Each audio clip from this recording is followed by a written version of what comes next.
des opportunités économiques, de reconstruire notre pays, plutôt qu'une dictature, cette fois-ci militaire fasciste et en même temps corrompue, mafieuse, qui a tout décidé pendant plusieurs années. Je ne pense pas que c'est les gardiens révolutionnaires qui vont faire preuve de meilleure volonté de politique étrangère vis-à-vis de l'Occident. Ce même Occident qui, d'ailleurs, ils ont toujours menacé.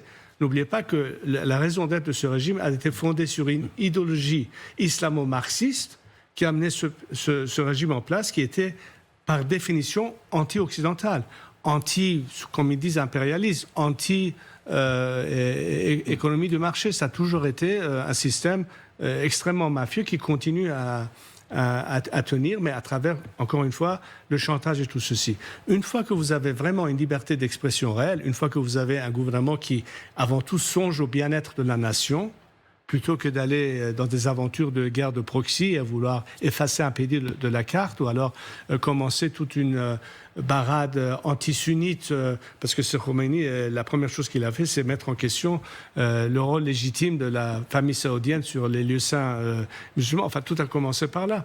C'est pourquoi je vous dis, la politique étrangère iranienne serait basée sur d'abord les intérêts réels nationaux de notre pays, mais dans un but de coopération et d'avoir des relations saines avec le monde libre avant tout. Et pas de privatisation du détroit d'Ormuz. Je ne vois pas comment vous pouvez accepter le fait que, par exemple, prenez l'exemple de l'Espagne et du Maroc.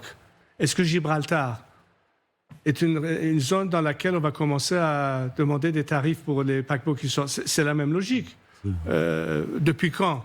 La Manche, est-ce que demain les Britanniques et les Français vont commencer à imposer des tarifs sur les navires qui traversent quand même? Où est-ce qu'on arrive? C'est ridicule cet argument. C'est seulement céder au chantage, au fait. Oui,